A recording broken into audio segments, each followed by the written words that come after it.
Salut tout le monde! Aujourd'hui on va parler de réparation de PCB et plus spécifiquement du hardware PGM développé par la société IGS en 1996 et souvent considéré comme la Neo Geo taïwanaise en référence à son format très proche du MVS de chez SNK et avec ses jeux au format cartouche à brancher sur une carte mère.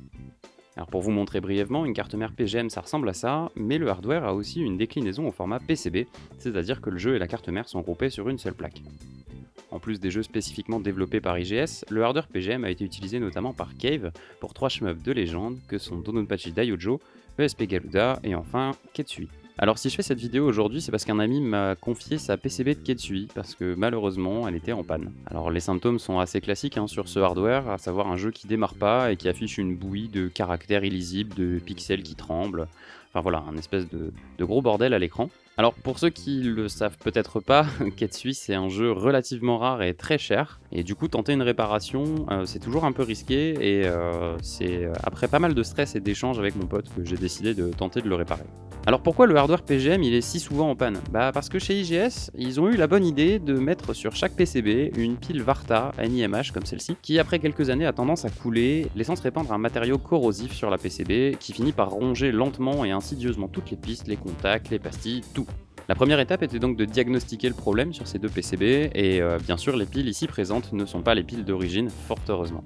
Si on se penche sur cette première PCB, la pile a été remplacée avant qu'un dommage ne soit causé, et on voit bien que les pistes sont parfaitement définies, il n'y a aucune trace suspecte, franchement la PCB est extrêmement clean.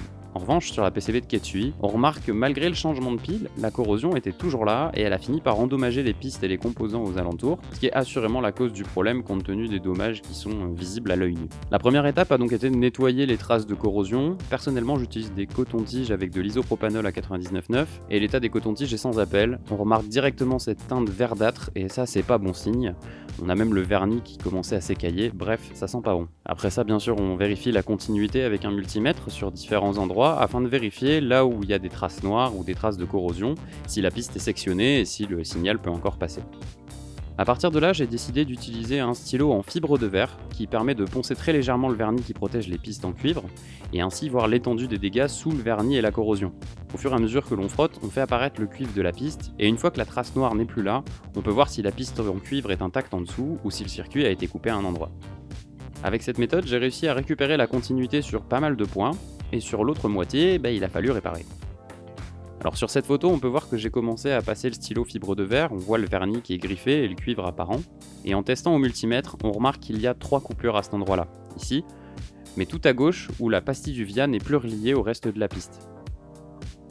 Alors pour réparer ça, moi j'ai utilisé une tresse à dessouder, du flux et de l'étain. Alors une fois que le cuivre est apparent, on chauffe la tresse qu'on a préalablement gorgée d'étain et on la traîne sur la PCB, comme ça permet de recouvrir tout le cuivre avec de l'étain frais. Cette méthode permet généralement de rétablir la continuité sur la piste si la coupure est pas trop large. La bonne nouvelle, c'est qu'après ce premier nettoyage, diagnostic et petite réparation, la PCB est repartie de plus belle. Le jeu a démarré et franchement, on était ultra contents, c'était trop cool. Malheureusement, il restait encore un problème, la coupure était trop profonde au niveau du port JAMA et du coup, il m'a fallu aller réparer ça également. Du coup, j'ai décidé de couper une patte de condensateur et de l'utiliser comme pont pour réparer la piste. Généralement, les prises JAMA vont pas aussi loin sur le connecteur, donc ça risque pas de gêner. Après des petites sueurs froides, il est resté une étape déterminante dans cette réparation, neutraliser la corrosion.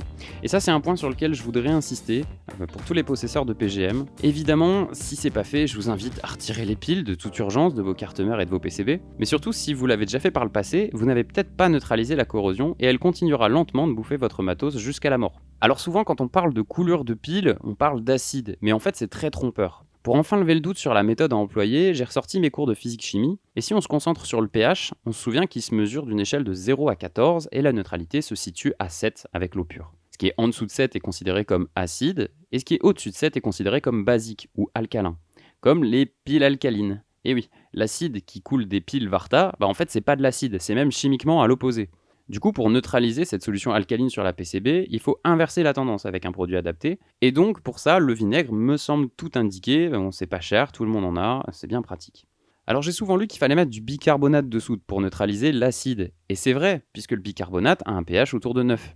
Si vous avez donc vraiment quelque chose d'acide, proche de 0, vous pouvez utiliser du bicarbonate pour faire remonter le pH. En revanche, en ce qui concerne notre matériel rétro, abîmé par des piles alcalines, c'est l'inverse dont on a besoin. On a besoin de faire baisser le pH, pas de le faire remonter. Je pense que cette erreur, elle est relativement fréquente dans les discussions arcade et informatique, notamment à cause des batteries au plomb, des batteries de bagnole qui, elles, quand elles coulent vraiment de l'acide. Et si vous tapez par exemple en anglais How to neutralize battery leak, bah, vous allez tomber sur comment neutraliser de l'acide de batterie. Et ils vont vous répondre avec du bicarbonate de soude, alors que bah, nous, en fait, c'est pas vraiment ce qu'on cherche, puisque c'était pas de l'acide. Bon, avant de nettoyer la PCB, il faut impérativement retirer la pile, hein. On va mettre du vinaigre et de l'eau sur la PCB, c'est conducteur, vous n'avez pas envie d'envoyer le jus de la pile partout, de la court-circuiter, c'est vraiment pas malin. Donc la première chose à faire, c'est de retirer la pile. Ensuite, j'ai appliqué un petit peu de vinaigre sur la zone concernée de la PCB et j'ai frotté avec une brosse antistatique pendant quelques temps, d'un côté puis l'autre. J'ai laissé un petit peu agir avant de rincer à l'eau claire. Ensuite, j'ai appliqué un petit peu de cette bombe contact, hein, c'est de l'isopropanol avec un agent nettoyant, donc pour désoxyder et bien nettoyer, c'est pas mal. Et enfin, j'ai fait un dernier passage avec de l'isopropanol et des cotons-tiges pour être sûr d'éliminer toutes les traces éventuelles.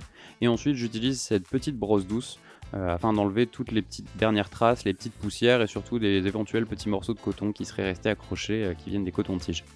Après tout ça, la dernière étape, c'est bien sûr de faire sécher la PCB. Donc là, on s'est posé tranquille au soleil et on s'est fait une petite session bronzage avant de finir dans la borne.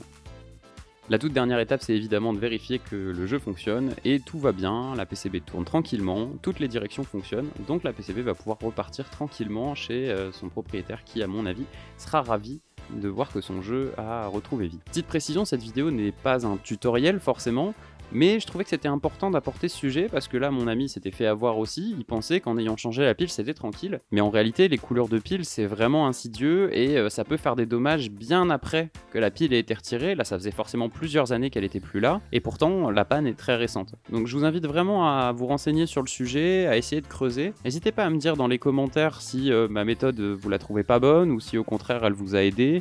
Si vous avez des connaissances en chimie plus avancées que mon niveau collégien. N'hésitez pas à le dire en tout cas. Voilà, j'espère que c'était intéressant et que vous avez appris des choses. En tout cas, pensez à bien vérifier vos PCB et puis on se retrouve très vite pour une prochaine vidéo. Ciao!